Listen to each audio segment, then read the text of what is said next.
نحمدہ ونصلی علی رسولہ الکریم اما بعد فاعوذ باللہ من الشیطان الرجیم بسم اللہ الرحمن الرحیم قال ربنا ظلمنا انفسنا وان لم تغفر لنا وترحمنا لنکونن من الخاسرین۔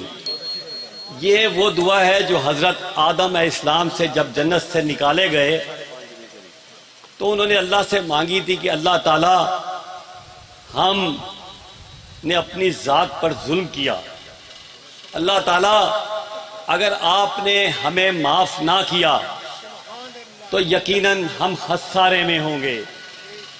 اور اس دعا کو میں لے کے آگے چلتا ہوں اور کہتا ہوں کہ اللہ مجھے معاف فرمائے اگر میں اس کی تشبیہ غلط کروں، کہ اگر ملنگوں کی نگاہوں میں عجب مستی نظر آئی،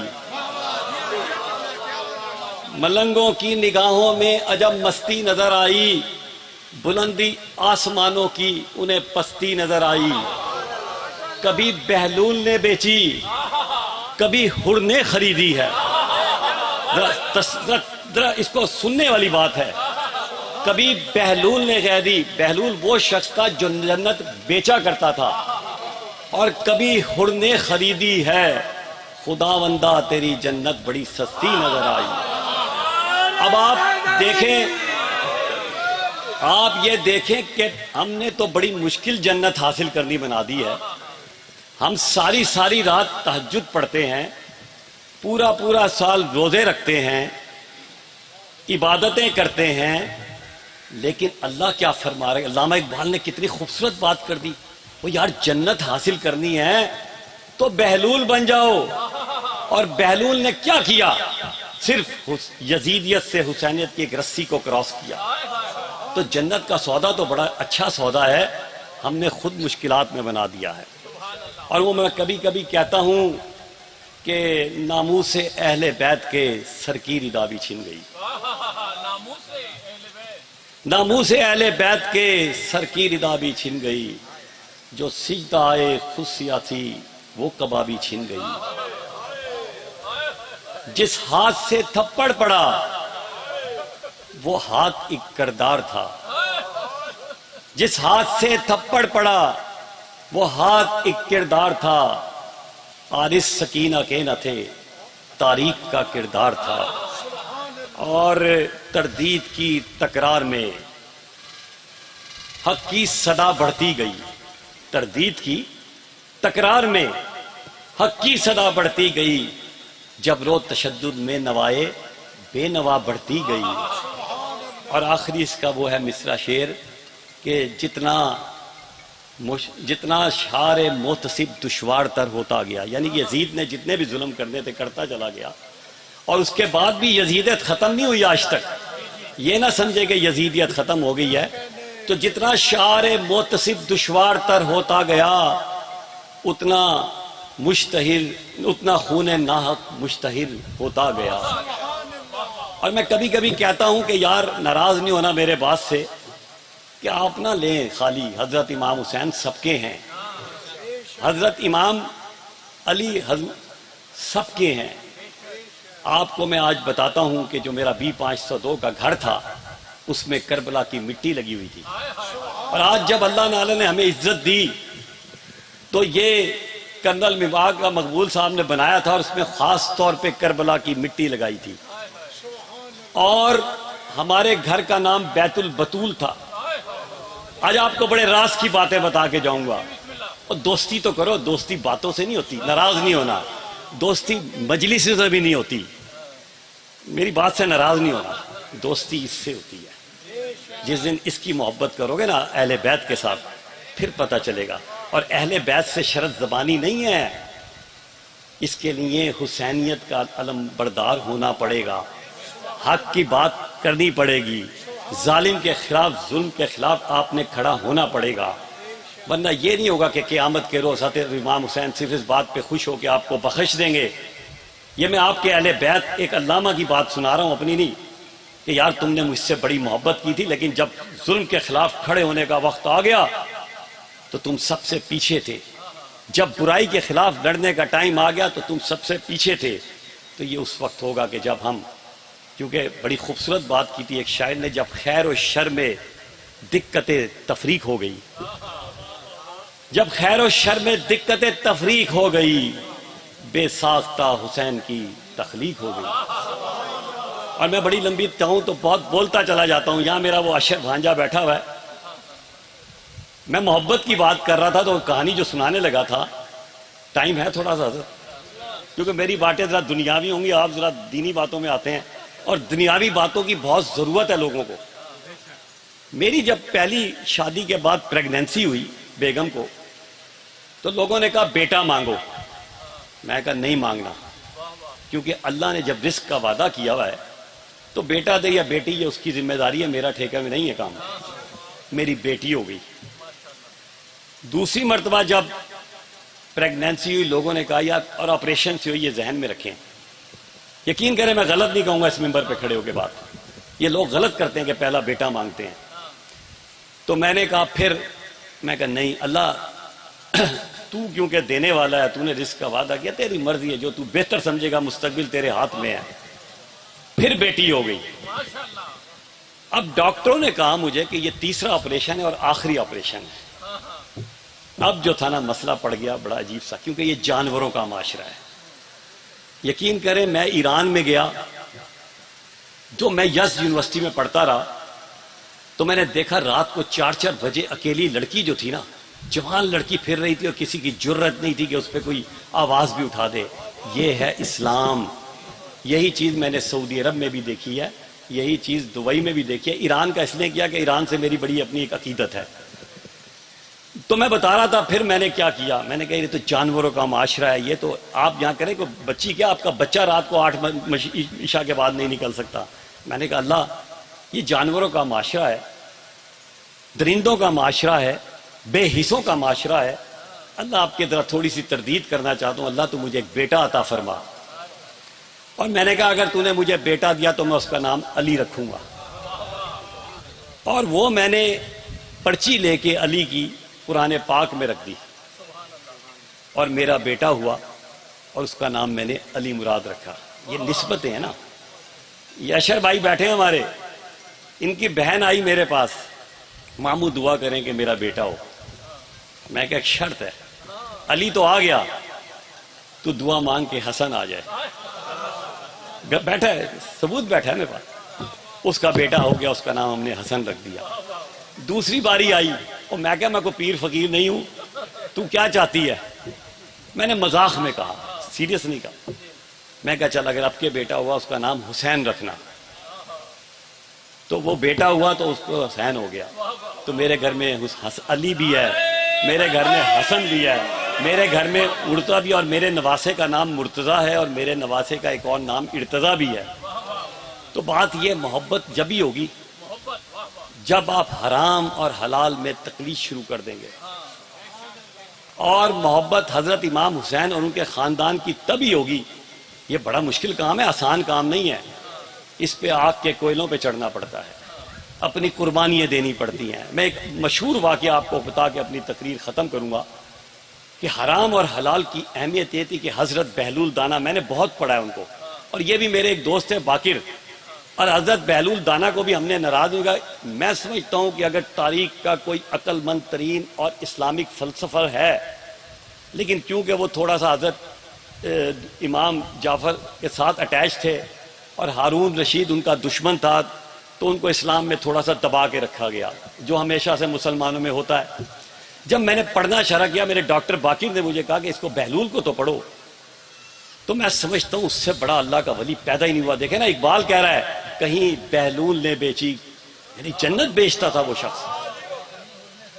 ہاں جی، تو اس کا واقعہ یہ کہ جب وہ حضرت خواجہ جنید بغدادی، اتنا بڑا نام، تو جب وہ بغداد تشریف لائے تو انہوں نے کہا مجھے بہلول دانا سے ملواؤ اپنے مریدوں کو۔ مریدوں نے کہا وہ تو پاگل ہے، وہ تو دیوانہ ہے۔ انہوں نے کہا نہیں، میں نے ملنا ہے۔ اب خواجہ جنید بغدادی اپنے اس فلسفے کے ایک امیر، یعنی کہ نمبر 1 کے اس دور کے سب سے بڑے عالم دین، اور کہتے ہیں مجھے ملواؤ۔ جب وہ ملنے گئے تو دیکھا تو ایک جنگلوں میں درخت کے نیچے ایک پتھر کے اوپر بہلول دانا بیٹھے تھے۔ رحمت اللہ علیہ. انہوں نے پوچھا کہ حضور میں آپ سے ملنا چاہتا ہوں. انہوں نے کہا تم کون ہو؟ انہوں نے کہا میں جنید بغدادی. کہیں گے اچھا وہ جنید بغدادی جو بڑا اللہ کی باتیں کرتا ہے اور تبلیغ کرتا ہے؟ ہاں جی میں وہی ہوں. انہوں نے کہا چلو مجھے کھانے کے آداب بتا دو. ان کا کھانے کے آداب بتایا. بسم اللہ الرحمن الرحیم، تھوڑا روک روک کے کھانا ہے. حالانکہ آج میرا گلا خراب ہے، میں اسٹیرائڈ لے کے آؤں لیکن محبت میں بول رہا ہوں حسینیت کی. تو انہوں نے کہا کہ تھوڑا تھوڑا کھانا ہے، کھانا چھوڑ کے کھانا ہے، 1/3 پانی پہ جو بھی تھی، اور دعا پڑھنی ہے اور ختم کر. انہوں نے کہا جنید بغدادی تمہیں تو کھانے کے آداب نہیں آتے. ان کے جو مرید تھے انہوں نے کہا ہم نے کہا تھا یہ پاگل ہے. خیر وہ چل پڑے، وہ پھر پیچھے گئے جنید بغدادی. میں ویسے بتا رہا ہوں، میں آگے جاؤں گا نہیں گفتگو میں. انہوں نے کہا گفتگو کے آداب بتاؤ. انہوں نے وہی ساری باتیں، بھائی کسی کا دل نہیں دکھانا چاہیے، یہ جو ہوتے ہیں اسلامی طریقے سے. انہوں نے کہا بغدادی تمہیں تو حرام اور کھانے کے آداب چھوڑو، تمہیں تو بات کرنے کے آداب بھی نہیں آتے. اتنے بڑے عالم کو اتنا بڑا بندہ کہہ رہا ہے جو ایک عام سا آدمی ہے. دعا آگے چلے، پھر پکڑ لیا دامن. کوئی اور سوال. اچھا انہوں نے کہا چلو تمہیں نہ پتا کہ کھانے کے آداب کیا ہیں، نہ آپ کو پتا گفتگو کے آداب کیا ہیں، سونے کے آداب بتا دو. انہوں نے کہا کہ سونے کے آداب جیسے ہوتے ہیں ہم پڑھتے ہیں کہ اللہ پڑھتے ہیں، درود شریف پڑھتا ہوں، میں بھی پڑھتا ہوں، آپ بھی پڑھتے ہیں، کل پڑھتے ہیں، دعائیں پڑھتے ہیں، اللہ سے معافی مانگتے ہیں، سو جاتے ہیں. انہوں نے کہا تمہیں تو سونے کے آداب بھی نہیں آتے. اب کہاں حضرت جنید بغدادی اور کہاں حضرت بہلول دانا رحمت اللہ علیہ. خالی ان کے مرید نے کہا سر وہ غصے میں آ گئے، مارنے کے موڈ میں آ گئے، یہ پاگل ہے. ہم نے کہا تھا یہ آپ کو کہہ رہا ہے کھانا پینا نہیں آتا. نہیں رک جاؤ، میں سوال کا جواب ضرور لے کے جاؤں گا. دامن پکڑا اور پوچھا پہلے سوال کا جواب دیجئے. انہوں نے کہا پہلے یہ طے کر لو کہ یہ جو کھانا کھا رہے ہو یہ حرام کا ہے یا حلال کا ہے. اگر حرام کا ہے تو پوری آیت الکرسی، قرآن پاک، حضرت امام حسین کی 100 بار نام بھی لیتے رہو گے، حضرت علی کا نام بھی لیتے رہو تو وہ حلال میں تبدیل نہیں ہوگا. تو پہلے طے تو کرو کہ جو کھا رہے ہو یہ حلال کا ہے حرام کا ہے. اس کا مطلب ہے ٹھیک ہے. انہوں نے کہا گفتگو کے آداب. انہوں نے کہا گفتگو کے آداب ایسے ہونے چاہیے کسی کی دل آزاری ہو نہ ہو لیکن اللہ کو راضی کر کے کرنا چاہیے. تیسری بات کی کہ سونے کے آداب بتائیں. انہوں نے کہا جب آپ سونے لگو تو تمام دشمنوں کو معاف کر دو، کدورتیں نکال دو اور اللہ کا دل میں بسا کے نہ سو جاؤ. اب یہاں سے ایک اور بات آ گئی سامنے. آپ یہ دیکھیں کتنی بڑی بات ہے کہ پہلے حرام رہا. اب میں آپ کو بڑی آسان زندگی میں لے کے جا رہا ہوں تھوڑا سا کہ حضور پاک صلی اللہ علیہ وآلہ وسلم، میں اس سے لے کے آ رہا ہوں گفتگو سونے سے، کہ کیا تم کوئی ایسا شخص دیکھنا چاہتے ہو جس کو میں دنیا میں جنت کی بشارت دوں. اس کے بعد ایک اور واقعہ سناؤں گا حضرت علی کا بھی. وہ کہا دیکھو ایک بندہ آئے گا دروازے پہ، صحابی آیا، عام سا صحابی تھا، کوئی خاص چیز نہیں تھی. اگلے دن پھر یہی ہوا، تیسرے دن یہی ہوا کہ کیا تم ایسا شخص دیکھنا چاہتے ہو جو جنتی ہو. تینوں دن وہی شخص آیا تو وہاں ایک صحابی بیٹھے تھے جو سارا سال روزے رکھتے تھے، رات کو پوری رات عبادت کرتے تھے. وہ کہنے لگے یار مجھ سے زیادہ نیک آدمی ہو نہیں سکتا، لیکن حضور پاک صلی اللہ علیہ وآلہ وسلم نے کبھی مجھے نہیں دی جنت کی. وہ ان کے پاس چلے گئے کہ میں آپ کے ساتھ رات کو سونا چاہتا ہوں. جب وہ سونے لگے تو انہوں نے کوئی عمل نہیں کیا، عشاء پڑھی سو گئے، صبح اٹھے پھر آئے. انہوں نے کہا شاید انہوں نے میری وجہ سے وہ عمل نہیں کیا جو حضور پاک صلی اللہ علیہ وسلم نے بشارت دی ہے. اگلے دن پھر ایسا ہی ہوا، تیسرے دن بھی ہوا تو انہوں نے ان کا دامن پکڑا کہ مجھے سونے نہیں تھا مقصد، یہ بتائیں وہ آپ کے پاس کیا راز ہے کہ حضور پاک صلی اللہ علیہ وسلم نے آپ کو جنت کی بشارت دی. تو انہوں نے کہا میں تو کوئی ایسا عمل نہیں کرتا، آپ کے سامنے ہے. پھر ایک دم ان کو خیال آیا کہ جب میں سونے لگتا ہوں، بڑی پیاری بات بتا کے جا رہا ہوں آپ کو، کہ تو میں تمام لوگوں کو دورتیں نفرتیں نکال کے، دشمنی نکال کے حضور پاک صلی اللہ علیہ وآلہ وسلم اور اللہ کو دل میں رکھ کے سو جاتا ہوں. آپ جنتیں دیکھیں کتنی آسان ہے، اتنی مشکل نہیں ہے جتنی ہم نے بنا دی ہیں. اور میں بتا رہا تھا کہ آپ کو شاید ایک عجیب سا واقعہ بتا رہا ہوں، شاید نہ پڑا ہو، کہ حضرت علی رضی اللہ تعالیٰ نے ایک ایسا کام کیا ہے جو کسی صحابی نے، جو اتنے صحابی گزرے ہیں، اتنے خلفاء گزرے ہیں، وہ کلیم کرتے تھے کہ میں نے ایک ایسا کام کیا ہے جو نہ آج تک مجھ سے پہلے کسی نے کیا اور نہ آج کے بعد میرے ساتھ کرے گا. یعنی لوگوں نے پوچھا وہ کیا بات ہے؟ انہوں نے کہا ایک دن میں حضور پاک صلی اللہ علیہ وآلہ وسلم کے پاس بیٹھا ہوا تھا تو حضرت جبرائیل کی ایک وحی آئی، کیونکہ لوگ کان میں باتیں کر کے ڈسٹرب کرتے تھے. انہوں نے کہا کہ جو بھی آج کے بعد حضور پاک صلی اللہ علیہ وآلہ وسلم سے سوال کرے گا تو ایک جزیہ دے گا اس کا. یہ صورت مجال یا اس میں ایک ہے. اتفاق سے حضرت علی اس وقت بیٹھے ہوئے تھے جب یہ وحی اتری. ان کی جیب میں ایک اشرفی تھی، انہوں نے اس کے 10 دینار جو ہے نا فوراً توڑوائے اور حضور پاک صلی اللہ علیہ وآلہ وسلم سے 10 مختلف سوال کیے، حرام حلال یہ سارا کچھ. ایک سوال جو میں بڑا تحفہ دے کے جانا چاہتا ہوں آپ کو، اور جب دعا مانگے نا وہ یاد کریے گا، بات لڑکے بات کریے گا حضور اللہ تعالیٰ سے. تو انہوں نے کہا کہ 10 سوال جو تھے لیکن جو نچوڑ ایک نکالا. حضرت علی رضی اللہ تعالیٰ انہوں نے پوچھا حضور دعا کیسے مانگنی چاہیے؟ ہے نا بات، کیا بات ہے کہ دعا کیسے مانگنی چاہیے؟ انہوں نے کہا کہ اس نیت سے مانگو کہ اللہ ضرور قبول کرے گا. تم اس نیت سے مانگتے کیوں ہو کہ اللہ قبول نہیں کرے گا؟ جس دن یہ سودا طے کر لو گے، دعائیں میں لڑتا ہوں جب پھنس جاتا ہوں، میں کہا اللہ آپ نے حضور پاک صلی اللہ علیہ وسلم کے ذریعے حضرت علی سے پیغام پہنچایا ہے کہ دعا مانگو، تو میں آپ سے اس نسبت سے دعا مانگ رہا ہوں کہ میری دعا ضرور قبول کریں. اللہ تعالیٰ قبول کرتے ہیں اللہ کے فضل و کرم سے. بہرحال آخر کا میں ایک 2-4 شعر جو کہ یزید اور حسینیت کے درمیان تھے کہ آج تم، یہ حضرت ادھر سے یہ حسینیت والے کہہ رہے ہیں یزیدیت کو کہ آج تم مجھ سے میری مصطفیٰ زیدی کے شعر ہیں یہ، آج تم مجھ سے میری جن سے گراں مانگتے ہو، حلف عہد وفاداری و جام مانگتے ہو، جاؤ یہ چیز کسی مدہ سرا سے مانگو، طائف والوں سے ڈھولک کی صدا سے مانگو، اپنے دربار کے گنگے شورا سے مانگو، اپنے شہر کے بدتر فقراء سے مانگو. تم نے ہر دور میں دانش پہ کئی وار کیے، تم نے ہر دور میں دانش پہ کئی وار کیے، جبر کے منہ میں دہکتے ہوئے الفاظ دیے. تم نے سب کو تاراج کیا تم نہ جیے، اور علم نے خون رگے جان دیا اور نہ مرا، علم نے زہر کا پیمانہ پیا اور نہ مرا. اور میں اس کے ساتھ ہی دعا فرماتا ہوں کہ اس محفل کے صدقے اللہ تعالیٰ مجھے بھی حسینیت میں قائم رہنے کی توفیق عطا فرمائے. اور میں آپ کو بتاؤں اگر جنت میں جانا ہے نا تو یہ سودا کر لو، اس میں مشکلات بھی آئیں گی لیکن اب کر کے تو دیکھو. ہم سوچتے ہیں فلاں وزیر، فلاں مشیر، فلاں لیڈر. اچھا آخری بات جو تھی، میں جو اب چھوڑیں تقریر کے آخری میں آتا ہوں کہ میں کیوں آیا یہاں. وہ بڑا امپورٹنٹ سوال تھا کہ میری علامہ صاحب سے بہت محبت تھی اور میرے لیے وہ دعائیں کیا کرتے تھے. اور آپ کی جو علامہ صاحب کی بیگم تھیں ہاسپٹل میں داخل تھی، میں انہیں دیکھنے جاتا تھا، وہ بھی میرے لیے دعائیں کرتی ہوئی اس دنیا سے گئی ہیں. مجھے یہ شرف حاصل ہوا ہے.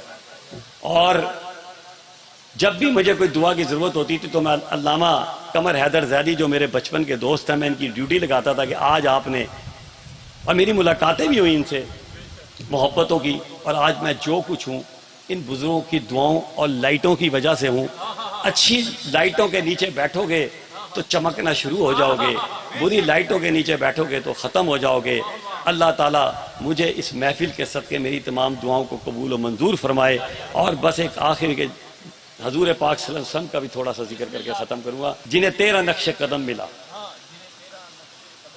وہ غمیں جہاں سے گزر گئے،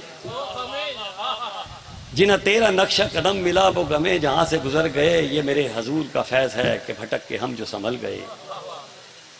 تو ہی کائنات کا راز ہے، تیرا عشق میری نماز ہے، تیرے در کے سجدے میرے نبی میری زندگی کو بدل گئے. تو مصوری کا کمال ہے، تو خدا کا حسن خیال ہے، جنہیں تیرا جلوہ عطا ہوا وہ تیرے جمال میں ڈھل گئے.